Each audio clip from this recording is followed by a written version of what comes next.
অরণ্য বা বন বা জঙ্গল হল ঘন বিভিন্ন প্রকার উদ্ভিদের দ্বারা ঘেরা একটি এলাকা। বিভিন্ন মাপকাঠির ভিত্তিতে বনের নানান ধরনের সংজ্ঞা আছে। ব্যাপকভাবে ব্যবহৃত জাতিসংঘের খাদ্য ও কৃষি সংস্থার সংজ্ঞা অনুযায়ী 2006 সালে অরণ্য 4 বিলিয়ন হেক্টর 1.5 মিলিয়ন বর্গ মাইল বা বিশ্বের জমির প্রায় 30% এলাকা জুড়ে রয়েছে। এই বনাঞ্চল অনেক প্রাণীর লালনক্ষেত্র হিসেবেও যেমন কাজ করে তেমনি বিভিন্ন নদীনালার পথ পরিবর্তন, মাটি সংরক্ষণের মতো কাজ করে। পৃথিবীর জীবমণ্ডলের অন্যতম গুরুত্বপূর্ণ অংশ অরণ্য। যদিও প্রাথমিকভাবে একটি বনের বৈশিষ্ট্য নির্দিষ্ট করা হয় তার গাছের বৈশিষ্ট্য অনুযায়ী। এ হল অক্সিজেনের এক বিপুল সরবরাহকারী। অ্যান্টার্কটিকা ছাড়া অন্য সব মহাদেশেই অরণ্য বর্তমান। গরমকালে 10 ডিগ্রি সেলসিয়াসের বেশি তাপমাত্রা ও বার্ষিক 75 সেন্টিমিটার বৃষ্টিপূর্ণ স্থান অরণ্য গড়ে ওঠার পক্ষে উপযোগী। বন সংরক্ষণের প্রয়োজনীয়তা। বর্তমানে বন সংরক্ষণ অত্যন্ত জরুরি। বন সংরক্ষণের প্রয়োজনীয়তা: 1. বায়ুমণ্ডলের গ্যাসীয় ভারসাম্য স্থিতিশীল রাখা। উদ্ভিদ ও প্রাণীরা ক্রমাগত শ্বসনের জন্য বাতাস থেকে অক্সিজেন শোষণ করলেও তা ফুরিয়ে যায় না, এই কারণে যে গাছপালা সালোকসংশ্লেষ পদ্ধতিতে সেই কার্বন ডাই অক্সাইড শোষণ করে আবার অক্সিজেন উৎপাদন করে।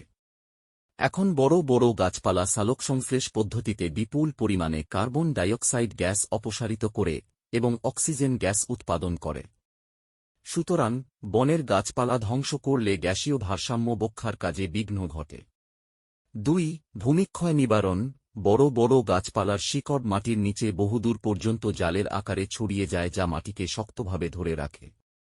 এছাড়া এরকম গাছপালার উপস্থিতিতে ঝোড়ো হাওয়া সজোরে মাটির উপর আছড়ে পড়তে পারে না, আর বৃষ্টির জল মাটি ধুয়ে নিয়ে যেতে পারে না। এসব কারণে বড় বড় গাছপালার সাহায্যে ভূমিক্ষয় নিবারণ সম্ভব হয়।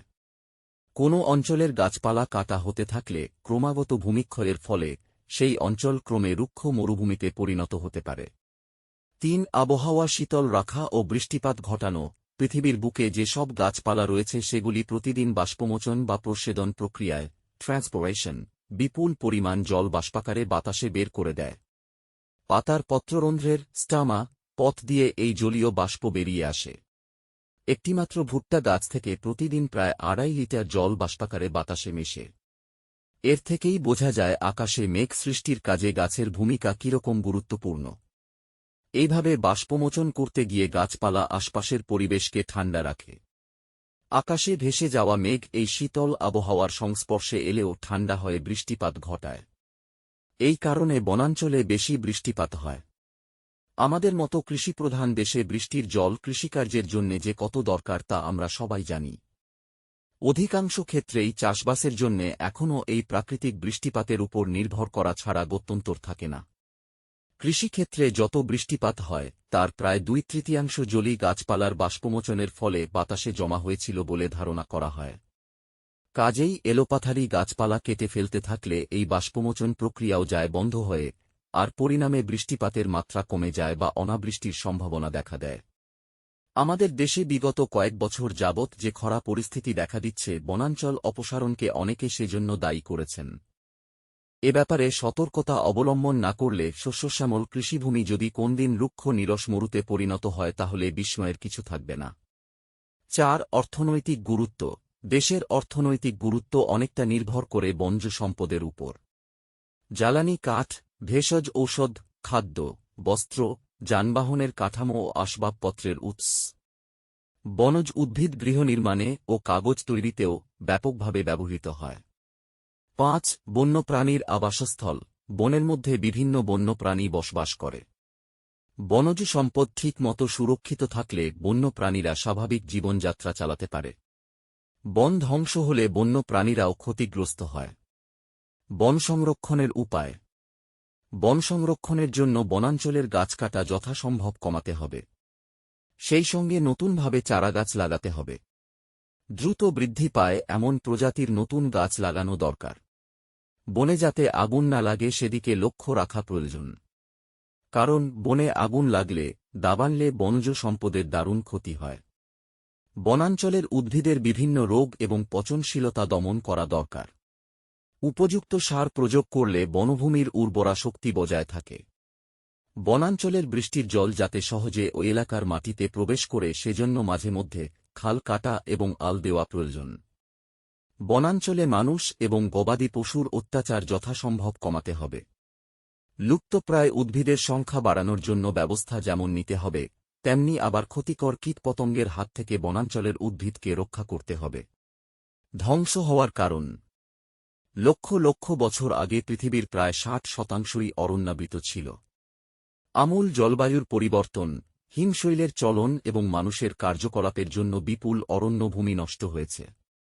বর্তমানে মানুষের নির্দয়ভাবে গাছ কাটার জন্য বনাঞ্চল ধ্বংসের পথে, এছাড়াও ঘরবাড়ি এবং অবকাঠামো নির্মাণে কাঠের দরকারে গাছ কাটে। অরণ্য বাস্তুসংস্থান। গাছ বেড়ে উঠতে পারে এমন সব এলাকায় বন পাওয়া যায়। গাছের বেড়ে ওঠা সম্ভব এমন উচ্চতা পর্যন্ত ট্রি লাইন গাছ জন্মায়। তবে এর ব্যতিক্রমও আছে কয়েকটি ক্ষেত্রে, যেমন যেখানে প্রাকৃতিক কোনো কারণে বারবার আগুন লাগার ঘটনা ঘটেছে বা অন্যান্য ঝঞ্ঝা খুব বেশি অথবা মানুষেরই কোনো কাজের ফলে পরিবেশে ব্যাপক পরিবর্তন এসেছে, এমন এলাকায় বনাঞ্চল দেখা যায় না। নিরক্ষীয় অঞ্চলের 1-0 উত্তর এবং দক্ষিণ অক্ষাংশ এলাকার অধিকাংশ হচ্ছে ক্রান্তীয় বৃষ্টিঅরণ্য প্রভাবিত এলাকা। আবার 5-3 উত্তর এবং 6-7 উত্তর দ্রাঘিমাংশের মধ্যে রয়েছে উত্তরের বন। বহু প্রাণী এবং বিভিন্ন প্রজাতির গাছের বাসস্থান হল বন। অন্যান্য উদ্ভিদজগতের তুলনায় এই এলাকার ইউনিট প্রতি জৈববস্তু বা বায়োমাস অনেক বেশি থাকে।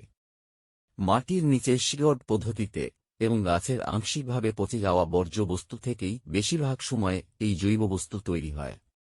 বনের মধ্যে কাঠের যে যৌগ আছে তার মধ্যে লিগনিন থাকে। সেলুলোজ বা কার্বোহাইড্রেটের মতো জৈব পদার্থের তুলনায় এতে পচন ধরে অপেক্ষাকৃত ধীরে। বনের সঙ্গে বনভূমির পার্থক্য করা হয় তার গাছগাছালির চাঁদোয়া কতটা দূর পর্যন্ত বিস্তৃত হয়েছে তার উপর ভিত্তি করে। বনে অনেক সময় বিভিন্ন গাছের শাখা এবং তার পত্রসমষ্টি মিশে যায় একে অপরের সঙ্গে। যদিও বন হিসেবে যেটা উল্লেখ করা হচ্ছে তার এলাকার মাপে ফারাক থাকতে পারে। বনভূমিতে আবার বড় বড় গাছ থাকা এলাকায় একটানা অনেকটা খোলা চাঁদোয়া পাওয়া যায়, এক একটি গাছের মধ্যে জায়গাও অনেক ছড়িয়ে থাকে, যার ফলে তার মধ্যে দিয়ে মাটিতে অনেক বেশি সূর্যের আলো এসে পৌঁছতে পারে। শ্রেণীভুক্তিকরণ। বিভিন্নভাবে এবং বিশেষত্বের বিভিন্ন মাপকাঠিতে বনগুলিকে শ্রেণীভুক্ত করা হয়। তারই একটার পরিভাষা হল বায়োমে।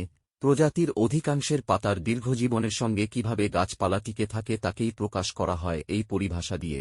এই প্রজাতিগুলি চিরহরিৎ পর্ণমোচী তা বোঝা যায়। আরেকটা স্বাতন্ত্র্য আছে, যেখানে বনগুলি বট পাতার গাছ, সরলবর্গীয়, সূচালো পাতা গাছ অথবা মিশ্র ধরনের গাছ দিয়ে সাজানো। উপমেরু অঞ্চলে উত্তরের অরণ্য রয়েছে। এগুলি সাধারণত চিরহরিৎ ও সরলবর্গীয় ধরনের হয়। শীতপ্রধান এলাকায় বড় পাতার পর্ণমোচী গাছের বন, যথা শীতপ্রধান পর্ণমোচী বন, এবং চিরহরিৎ সরলবর্গীয় বন, যথা শীতপ্রধান সরলবর্গীয় বন ও শীতপ্রধান বৃষ্টি অরণ্য, উভয় ধরনের বনই হতে পারে। গ্রীষ্মপ্রধান এলাকায় আবার জলপাই জাতীয় বৃক্ষের চিরসবুজ পাতাওয়ালা গাছের বনসহ বড় পাতার চিরহরিৎ অরণ্য টিকে থাকতে পারে। ক্রান্তীয় এবং প্রায় ক্রান্তীয় বনের অন্তর্ভুক্ত হল ক্রান্তীয় এবং প্রায় ক্রান্তীয় আর্দ্র বন, ক্রান্তীয় এবং প্রায় ক্রান্তীয় শুষ্ক বন এবং ক্রান্তীয় এবং প্রায় ক্রান্তীয় সরলবর্গীয় বন। কোনো জঙ্গলের সাধারণ বৈশিষ্ট্য তাদের সামগ্রিক প্রাকৃতিক কাঠামো অথবা উন্নয়নের বিভিন্ন পর্যায়ের অবস্থার ভিত্তিতে শ্রেণী বিন্যস্ত হয়, যথা